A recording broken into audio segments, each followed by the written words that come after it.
Okay Photoshop app ကိုကြည့်ကြမယ်ဆိုရင်အဓိကအားဖြင့်သူကအစိပ်ပိုင်း၄ခုရှိရလို့သတ်မှတ်လို့ရတယ်ဒီမှာဆိုရင် select ရှိရ filter ရှိရ color adjustment ရှိရ generative AI Okay select ကိုကြည့်ကြမယ်အခါကျရင် select ကဒီမှာ select ရှိရဒါဆိုရင် rectangle ဒီအပေါ်ပိုင်းအားလုံးဒီမှာ select လုပ်တဲ့သူတွေ select ရှိရ eclipse to ဒါဆိုရင်ဒါလည်း select လုပ်တာပဲပြီးတော့ဒါဆိုရင်လည်းဒါ select to မှာတော့နှစ်မျိုးရှိရပေါ့ဒါဆိုရင်ဒီည selection brush to ပြီးတော့ lasso to polygonal lasso magnetic lasso to ဒီတူတွေကျွန်တော်တခြားပြန်ရှင်းပြမယ်ဒီတူတွေ okay ဒီမှာဆိုရင်ဒီ selection brush to ကဒီနေရာ brush လုပ်လိုက်တယ်ဆိုတော့ဒါ selection ပြောင်းသွားဒီနေရာမှာတွားကြည့်လိုက်ပြီဆိုတော့ဒါ selection ဖြစ်သွားပါဒါကြတော့အဲ selection 2ပြီးတော့ lasso 2ကကြတော့အဲ့လိုမျိုးကိုက brush တစ်ခုလိုမျိုးပဲပေါ့အကြောင်းလိုက်လေးပေါ့ဒါကြတော့ lasso 2ပြီးတော့နောက်တစ်ခုကကြတော့ polygon 2ကကြတော့အဲ့လိုမျိုးအကြောင်းလိုက်လေး select လုပ်တဲ့ဟာကြတော့ polygonal lasso 2နောက်တစ်ခုကကြတော့ဒါ magnetic ကကြတော့ color တွေကိုသူကအကြောင်းလိုက်လေးကိုသွားအကြောင်းလိုက်သွားပြီးမှ loop တစ်ခုဖြတ်သွားတဲ့အချိန်ကကျရင် selection ပြောင်းသွားပါ selection ကိုဖျောက်ချင်တယ်ဆိုcontrol D နော် window မှာဆိုရင် control D macbook မှာဆိုရင် command D နဲ့လုပ်လို့ရတယ် okay ဒီမှာဆိုရင် selection brush to ဒီ brush တွေအားလုံးကိုဒီနေရာလေးမှာရှိတဲ့ဒီ merge တွေဒီအရာတွေကနေမှတစ်ဆင့်ပြီးတစ်ဆင့်သွားသုံးလို့ရတယ်ဥပမာ lasso 2ကိုသုံးပြီး okay တစ်ခုရသွားတယ်ပြီးတော့ဒီဟာကိုပြောင်းလိုက်တဲ့အတွက်နှစ်ခုကိုပေါင်းလိုက်လို့ရတယ်မှာဆိုဒီနှစ်ခုနေရာ merge ဖြတ်သွားတာပေါ့ okay ဒီဟာကြတော့ကိုနောက်ထပ် select အသစ်တစ်ခုလုပ်တဲ့အရာကပျောက်သွားမှာ okay ပြီးတော့ဒီဟာကြတော့နှစ်ခုမှာမှအလယ်ကနေရာကိုပဲသူကယူလိုက်မှာဒီအားလုံးကကိုတကယ်သုံးရနေရကြဥပမာကိုကဒီမျက်နှာ select လုပ်ချင်တယ်ဆိုရင်select လုပ်ချင်တယ်ဆိုရင်ဒီ brush tool နဲ့ select လုပ်လို့ရတယ် brush tool နဲ့ select လုပ်လို့ရတယ်ပြီးတော့ဒီဟာနဲ့ subtract လုပ်လို့ရတယ် subtract လုပ်လိုက်ရင်ဒီမှာ selection ဒီလိုဖြစ်သွားအဲ့နေရာမှာ lasso 2နေရာမှာမှဒီအပေါင်းလေးကိုလုပ်ပြီးမှကိုကထပ်ထည့်လို့ရတယ်ပေါ့ဒီတူးရအားလုံးကပုံတင်နည်းမရှိဘူးကိုကြိုက်လိုမျိုးကိုသုံးလို့ရတယ်ကိုသဘောကျတဲ့လိုမျိုးကိုကျွမ်းကျင်တယ်လို့မျိုးသုံးလို့ရတယ်ဒီ polygon နယ်မှာဆိုရင်လည်းလိုအပ်တဲ့တူးတွေကိုဒီနေရာကနေသွားဖြည့်ဒီနေရာကနေသွားဖြည့်ပြီးမှဒီအားလုံးညီသွားပြီဆိုတာနဲ့သူကအဲ့လိုမျိုးဖြတ်သွားတာပေါ့ okay ဒါကကြတော့ manual selection လုပ်တဲ့အရာတွေပေါ့ manual selection လုပ်တဲ့နေရာ okay နောက်ထပ်ဒီတစ်ခုဒါက manual ပေါ့ကွာအသေးစိတ်ကို manual ကင်တော့မယ်ဆိုရင်ဒါကြတော့ semi automatic မှာ AI တွေပါတွေကိုသုံးပြီးမှသူတို့ကပိုပြီးမှလွယ် selection လုပ်လို့ရအောင်လုပ်ထားတော့ object selection 2ဆိုရင်ဒီမှာဆိုရင်ဒါလေးကိုနှိပ်လိုက်တာနဲ့တခါတည်းသူက object တစ်ခုလုံး select လုပ်ပေးလိုက်မယ်နားလေ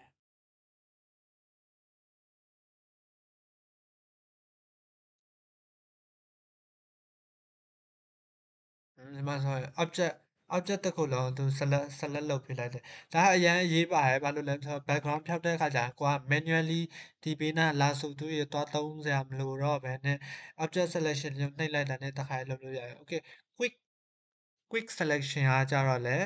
ခုနက object selection လိုမျိုးပဲဒါပေမဲ့ brush လိုမျိုးသွားသုံးလို့ရတယ်ဒီမှာဆိုမျက်လုံးလေးကိုသွား select လုပ်ပေးလိုက်ဒါဆိုသူ့ color အလျောက်သူကဒီနေရာမှာ select လုပ်ပေးလိုက်တယ်ပေါ့ဒါဆိုရင်ဒီနေရာမှာသူကအပေါင်းရှိရအနှုတ်ကဒီနေရာမှာရှိရဒီအားလုံးကိုကသွားလေ့ကျင့်ရမယ်ပေါ့ဒီကျွန်တော်ဗီဒီယိုကြည့်နေရုံနဲ့မရဘူးကိုက Photoshop သွားသွင်းပြီးမှဒီနေရာမှာ lasso 2ကဘာလုပ်တယ်ဒီ object selection 2 magic wand ကကြတော့လေဒီ object selection လိုမျိုးပဲဒါပေမဲ့ magic wand ကကြတော့ အယောင်တွေကိုသူကပို့ပြီးမှဆက်လက်လုပ်တာပိုကောင်းတယ်ပေါ့တူနေတဲ့အယောင်တွေကိုသူကပို့ပြီးမှဆက်လက်လုပ်လို့ကောင်းတယ်ဘယ်လိုနေရာတွေမှာသုံးလဲဆိုတော့ကာလာချိန်တဲ့နေရာတွေမှာပို့ပြီးမှသုံးပြလို့ကောင်းတယ် Okay ဒါကကျ selection ပေါ့နောက်ခုနပြောခဲ့တဲ့လိုမျိုးပဲ selection ပြီးသွားပြီဆိုရင် filter filter အတွက်ဒီ eyedrop ပါသူကကြောင့် color ကိုရွေးရအဲ့ဒီဟာဒီ color ဘက်မှာရှိရ color adjustment နေရာမှာကျွန်တော်အဲ့ဒါကိုပြောမယ်ဒီကကြောင့် filter နေရာမှာ spot healing tool spot healing tool ကမျက်နှာမှာရှိနေအပြောက်တွေကို spot တွေကို healing လုပ်ပေးတယ်။ဒါဆိုcontact aware create texture ဆိုတော့ texture ကြီးကိုဖန်တီးလိုက်တာဒီမှာတွေ့ texture ကြီးကိုဖန်တီးလိုက်တာ organic မဖြစ်ဘူး contact aware ကကျတော့ contact ပေါ်မှာရှိနေတဲ့အရာကိုသူကဒီမှာဆိုရင်သူက healing လုပ်ပေးလိုက်တယ်ပေါ့။ဒါဆိုရင် spot healing တူနောက်ဒီမှာရှိနေတဲ့ spot တွေအားလုံးဖြောက်လို့ရတယ်။ဖြောက်လို့ရတယ်။ဒါဆိုရင်ဖြည်းဖြည်းချင်းအချိန်ပေးမှအကုန်လုံးကိုသွားဖြောက်ရမယ်ဆိုရင် spot healing တူ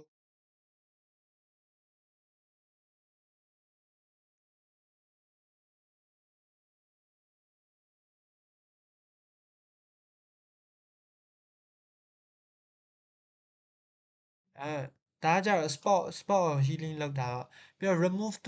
to ကကြတော့ကျိုးတွေပါတယ်ဥပမာရှိနေတဲ့အရာတွေကို remove လုပ်ချင်တယ်ဆိုဥပမာဒီနားလေးကအရာလေးတစ်ခု remove လုပ်ချင်တယ်ဆိုပါ remove လုပ်ချင်တယ်ဆိုဒါလေးကိုနှိပ်လိုက်တာနဲ့AI နေပါပြီးတော့တုံးပြီးမှသူက remove လုပ်သွားမှာပေ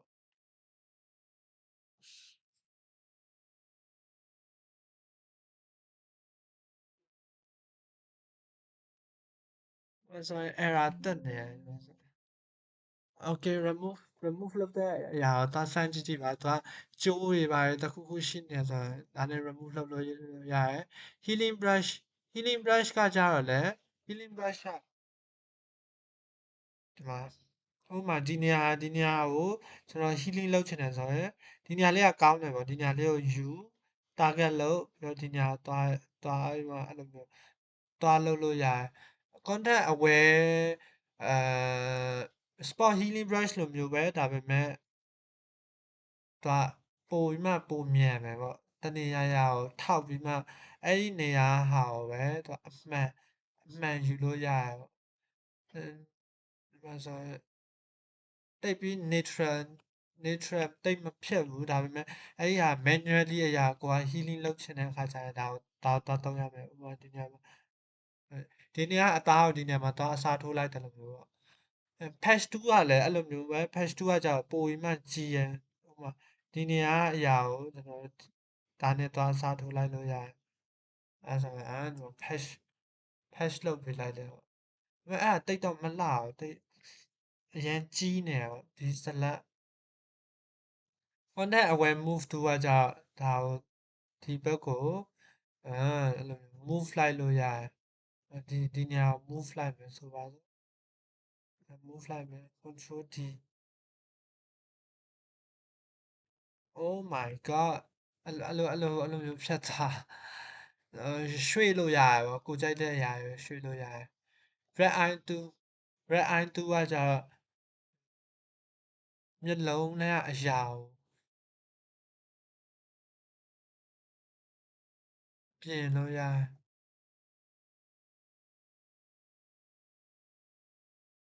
မျက်လုံးနဲ့အရာပြောင်းသွား Okay brush ကကြာအားလုံးသိမဲ့အတိုင်းကျွန်တော်အခုပြောနေတာ filter ဆိုတော့ filter brush ကလည်း filter တစ်ခုလို့သုံးလို့ရတယ်ဥပမာဒီမှာဆိုဖြူရပေါ့ဒါပေမဲ့ဘယ်လိုသုံးရမလဲဆိုတော့ဒီမှာဒီ normal ဆိုတဲ့အရာကိုကြည့်ပါဒီမှာဆိုရင်ကျွန်တော် brush မျက်လုံးသားကိုပို့ပြီးမှ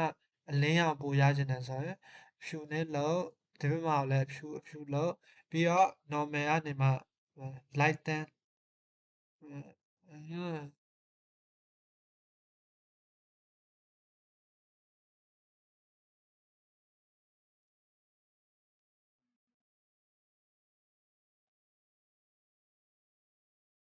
အဲ့လိုမျိုး brush ကိုသုံးပြီးမှပို့ပြီးမှဖြူအောင်သွားလုပ်လို့ရတယ်ပြီးတော့ opacity ကိုလည်းကိုကြိုက်တယ်လို့မျိုး short လို့ရတယ်ပေါ့ opacity short တင်အဲ့ဒါတွေလုပ်လို့ရတယ်နောက်ထပ်တစ်ခုက pencil 2ကကျတော့ brush လို့မဟုတ်ဘူး pencil ကကျတော့ပုံစာရေးလို့ရမှာပေါ့ pencil color replacement tools ကကျတော့ color တွေကိုရွှေ့လို့ရတယ် mixer brush 2က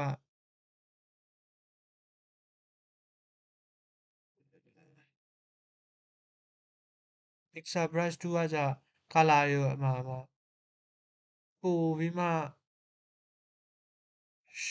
ရောပေးလိုက်တယ်လို့မျိုးပေါ့ကို့ပုံကပုံဆွဲထားတယ်လို့မျိုးပို့ဖြတ်သွားမယ်ဒီ mixer 2တွေအဲ့ဒါကိုလိုတယ်လို့မျိုးဆွဲပြီးမှသုံးရမှာပို့ပြီးမှ smooth ပို့ဖြတ်သွားတယ်ဒါပေမဲ့လည်းပုံက naturally မဖြတ်တော့ဘူးပေါ့ပုံဆွဲထားတယ်လို့မျိုးဖြတ်သွားမယ်ပေါ့ okay ဒီ2တွေကိုကျွန်တော်ရှောက်စမ်းပြနေရပါဒါပြန်ဖြတ်မယ်ဒါပြန်ဖြတ်မယ်ပြ control Z control Z control Z control Z control Z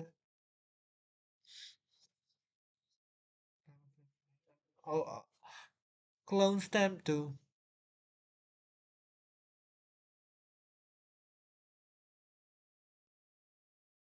clone stamp 2ကလည်းတနေရာနဲ့တနေရာ clone တာပေါ့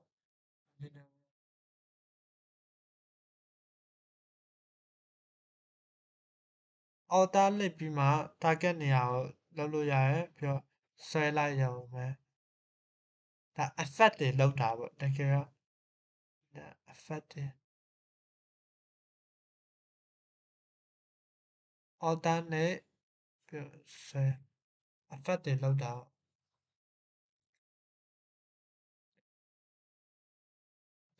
pattern stamp 2ကလည်းအဲ့လိုပဲ pattern ကကျတော့ပိုပြီးမှ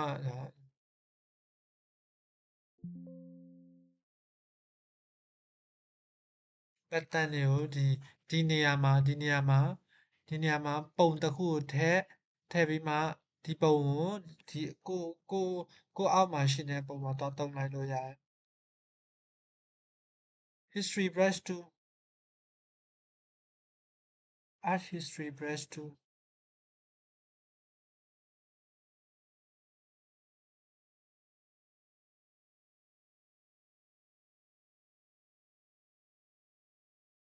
အဲ့ဒီဟာ effect တွေထည့်ဖို့အတွက်သုံးရတယ်သုံးလိုက်ပြီး eraser ကကျတော့ဒီမှာဒါဖြတ်တဲ့ဟာပေါ့ eraser ဖြတ်တယ် background eraser background ဖျောက်တယ်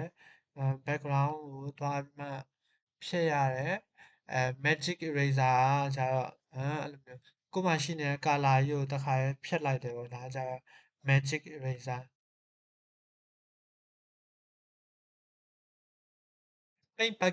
bucket ကကျတော့လည်းအဲ့လိုမျိုးeraser ကကျတော့လုံးဝ null တစ်ခုသွားပါဒီကကျတော့ကိုယ်မှာရှိနေတဲ့အရာမျိုးသွား paint လိုက်လို့ရတယ် paint paint paint ဒီအားလုံးကတကယ်တော့ filter တွေပါပဲ filter ထည့်ဖို့အတွက်ရှောက်စမ်းကြည့်ရမယ်ပေါ့ okay နောက်ထပ်တစ်ခုလာပြီနောက်ထပ်တစ်ခုက color adjustment color adjustment မှာ blur လုပ်တယ်ဆိုတာ blur လုပ်တယ်ဆိုတော့ဝါးသွားအောင်လုပ်တာပေါ့ဝါးသွားအောင်လုပ်တဲ့နည်းကအများကြီးရှိရယ်အဲ blur လုပ်လို့ရတယ်ပြီးတော့တခြားတစ်ခုက sharpen လိုက်လိုက်ပိုပြီးမှကြည်သွားကြည့်ပါပိုပြီးမှကြည်သွားတွေ့ sharpen လုပ်တယ်ဆိုရင်တော်တော်ကြီးကိုကြည်သွား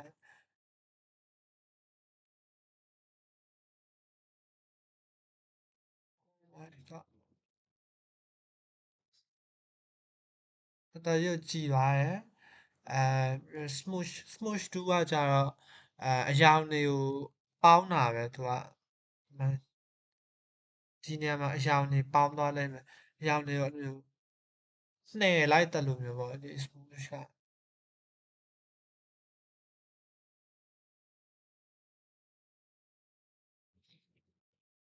okay color adjustment မှာဒီ paint ဒီကကြကို brush ကဒီနေရာမှာရှိနေတဲ့အရာတွေကိုသွားပြီးမှပြင်ပေးမယ်ပေါ့။ brightness contrast ကိုဘယ်လိုလုပ်မလဲ level ကိုဘယ်လိုလုပ်ချင်လဲဒီ level ကိုဒီနေရာမှာသွားပြင်လို့ရမယ်။သွားပြင်လို့ရတဲ့ဟာသွားလုပ်လို့ရမယ်။ Touch 2ကကြတော့ color adjustment မှာအရာတွေကိုပိုပြီးမှလင်းအောင်လုပ်တာတို့မှောင်အောင်လုပ်တာတို့ Touch 2ကကြတော့ color တွေကိုပိုပြီးမှလင်းအောင်လုပ်တယ်အဲ့ brush ကိုသုံးလိုက်တဲ့အခါကျ explosion မြင့်သွားမှာပေါ့ explosion မြင့်သွားမယ် band 2ကကြမဲအောင်လုပ်တယ်မဲအောင်မဲသွားတယ်မဲသွားတယ်မဲသွား sponge 2ကကြတော့အရောင်တွေပိုဖြော့သွားတာပေါ့ဒီ saturate လည်းလုပ်လို့ရတယ် saturated ဖြစ်အောင်လည်းလုပ်လို့ရတယ်pen 2ကကြတော့အားလုံး pen 2ကကြတော့ vector တွေဆွဲဖို့အတွက်ပေါ့ vector တွေဆွဲဖို့အတွက် pen 2လိုပဲfree ဒီကကြတော့ free transform ကိုက vector တစ်ခုလိုချင်တယ်ဆိုရင်ဒီ pen 2နဲ့ vector တစ်ခုဆွဲလို့ရတယ်အဲဆိုရင် vector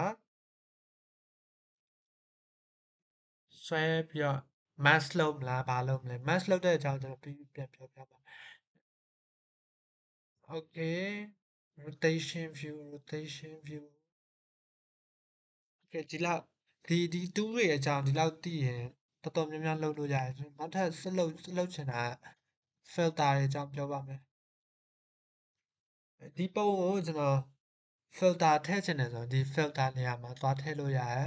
ပြီးတော့ neural filter ဆိုပြီးမှရှိရယ် neural filter ဆိုရင်ဒါက AI တွေကိုသုံးပြီးမှ filter လုပ်ထားတဲ့ຢာရယ်ပေါ့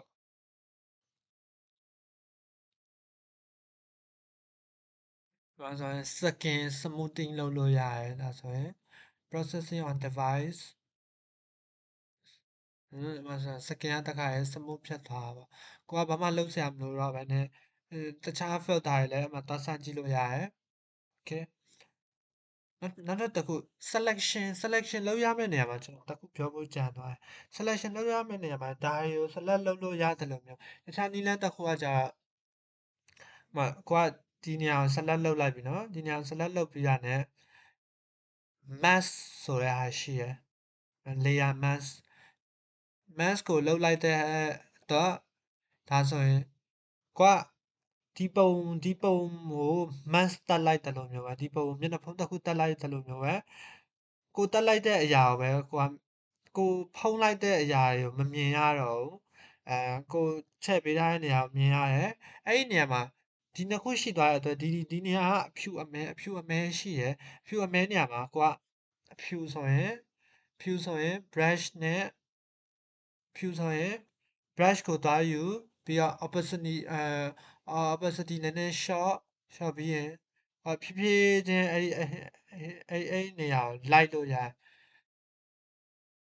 အဲ့တော့ဘယ်နေရာတွေမှာသွားသုံးရမလဲဆိုတော့ကိုက selection လုပ်ရမယ်ဒါပေမဲ့အပြတ်ကြီးကိုလည်း select မလုပ်ချင်ဘူးတခြားဟာတွေအတွက်လည်းလိုတယ်ဒီအဲ့လိုမျိုးဝါးဝါးလေးလိုတယ်ပေါ့ဒီနှစ်ခု background နဲ့ဒါဒီနေ့နောက်မှာဝါးဝါးလေးလိုချင်တယ်ဆိုတော့ဒီမှာဒီ mask 2ကိုသုံးရမယ်ပေါ့ဒါကတော်တော်ရေးပါတယ်ဒီ mask 2က background ဖျောက်တဲ့နေရာတွေမှာတိတိကျကျလေးဖျောက်ဖို့အတွက်သုံးရမှာပေါ့ဒီတိတိကျကျလေးဖျောက်ဖို့အတွက်ဒီ mask 2ကိုသုံးရမယ်ဒီ mask ပြီးတော့တခြားနေရာတွေမှာဥပမာကျွန်တော်ဒီ city ပုံသွားမယ်နော်ဒီ city ပုံမှာကျွန်တော် background ဖျောက်မယ်background ဖျောက်မယ်ဒီ background ဖျောက်မယ်ပေါ့ရတယ်လို့ကျွန်တော်အမြန်နည်းနဲ့ဖျောက်ကြည့်မယ် object ကို select လုပ်လိုက်ပြီ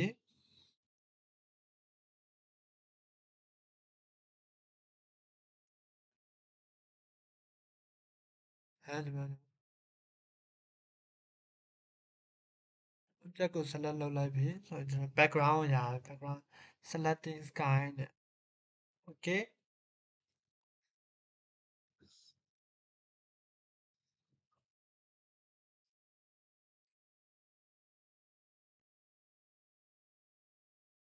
sky ကို select လုပ်ပြီးသွားပြီဆိုရင်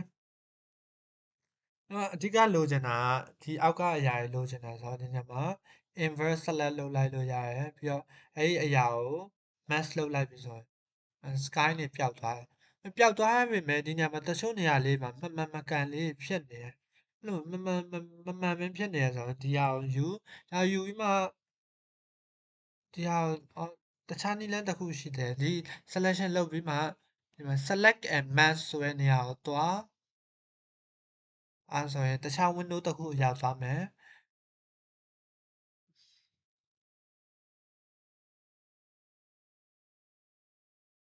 black and white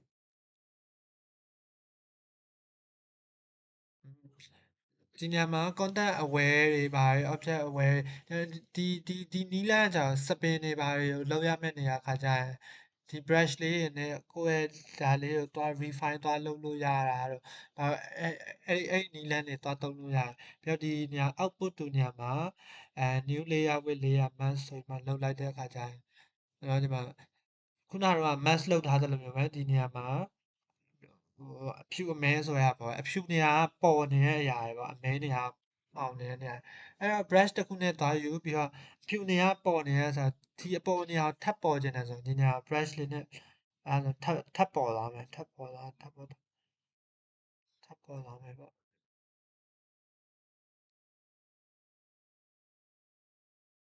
ဒါ layer mask အဓိက layer mask သုံးလို့ရတဲ့နေရာတွေပေါ့ပေါ်လာမယ်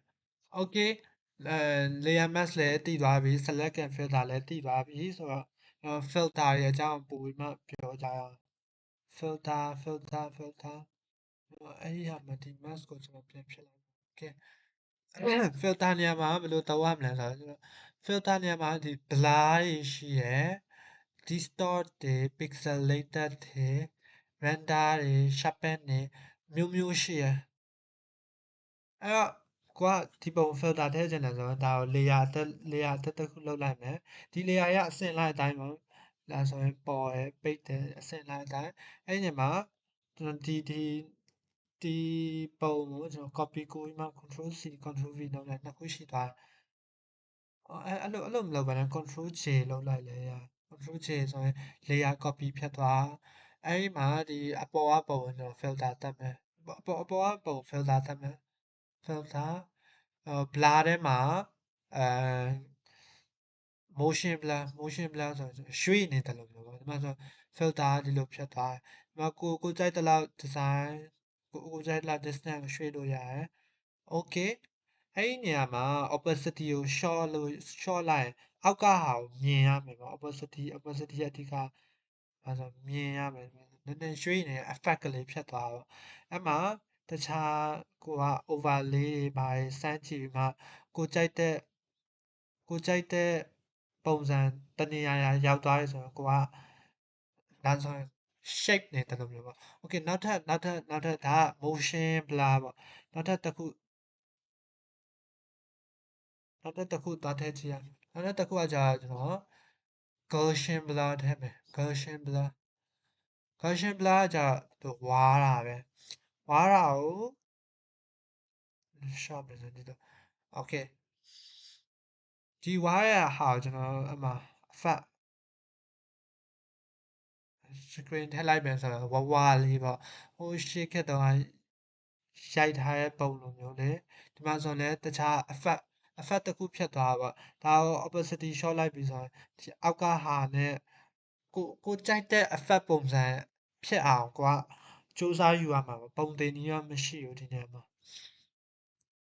ဝါနေတာ okay ဒါ Gaussian blur ဘယ်လိုသုံးမလဲပေါ့ဒီမှာတခြားနည်းလမ်းတွေလည်းကိုကဒီနေရာလေးကိုပဲဖြစ်ချင်တယ်ဆိုတော့အဲ့လိုမျိုးကိုကလုပ်လို့ရတာပေါ့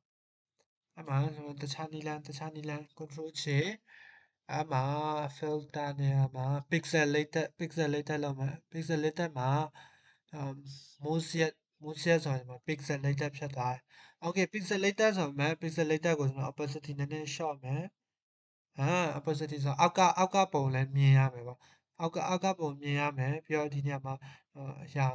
နဲ့ဒါဆိုရင် effect တစ်ခုဖြတ်သွားတာပေါ့နောက်ထပ်တခြားနည်းလမ်းကျွန်တော်သွားသုံးကြည့်မယ်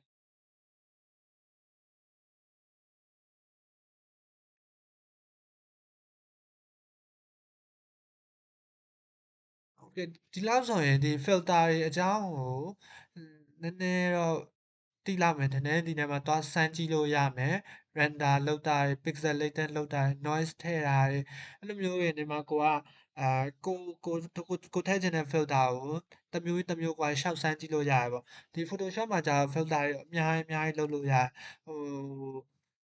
တခြားဖုန်းတွေမှာသုံးနေတဲ့ filter လို့မဟုတ်ဒီဟာတွေကြတော့အရင်အဆင့်မြင့်တယ်ပြောမယ်နောက်ထပ် generated AI ကကြတော့အဲ generated AI ကြအခုနောက်ပိုင်းမှာထည့်ပေးလိုက်တဲ့ဟာပေါ့ကိုလုပ်ချင်တဲ့အရာကိုselect လုပ်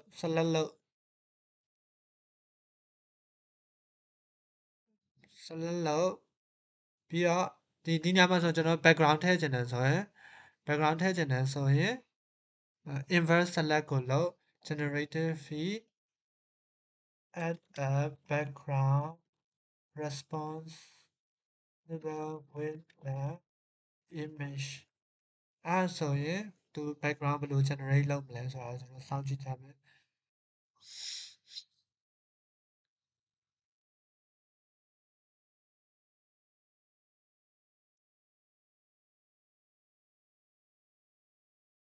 အဲ့ဆိုရင်ဒီမှာ background တစ်ခုရသွားတယ်ဒီမှာကျွန်တော်သူ့မျက်မှန်တက်ချင်တယ်ဆိုရင်ကျွန်တော်ဒါကိုသွားယူမယ်ပြီးတော့ generated add an eyeglass add an eyeglass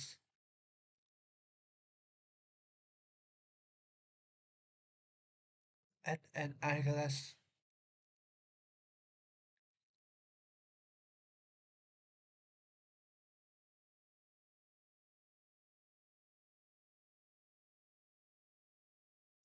မှာမျက်မှန်တစ်ခုပါ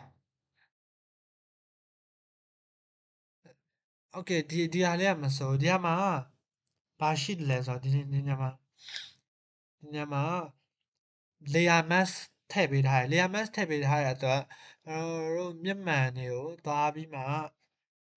ဖြူဆိုရင်ပေါ်တယ်ဒါပေါ်တဲ့နေရာအမဲကမပေါ်တဲ့နေရာဆိုအမဲကိုယူပြီးမှသွားဖြတ်လို့ရတယ်နည်းနည်းမှားနေတဲ့နေရာကိုသွားဖြတ်လို့ရတယ်လိုနေ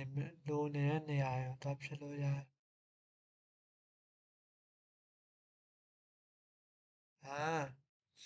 ဒီလောက်ဆိုရင်Photoshop ကိုအခြေခံအားဖြင့်ဘယ်လိုသုံးရမလဲဆိုတဲ့ဟာကိုသိသွားလောက်ပြီထင်တယ် Photoshop မှာရှိတဲ့ selection ရှိရယ်ပြီးတော့ filter ထည့်ရမယ့်နေရာတွေရှိရယ်ပြီးတော့ကိုယ် select လုပ်ပြီးသွားပြီဆိုရင်လိုအပ်တဲ့နေရာတွေကို filter ထည့်လို့ရတယ် color adjustment လုပ်လို့ရတယ်ပြီးတော့လိုအပ်တဲ့ generation တွေကိုကျွန်တော်တို့ဒီ Photoshop မှာသွားထည့်လို့ရတယ် generated AI ကကြောင့် crack version တွေမှာရမှာမဟုတ်ဝယ်သုံးရမယ်ပေါ့ okay ဒီ video okay see you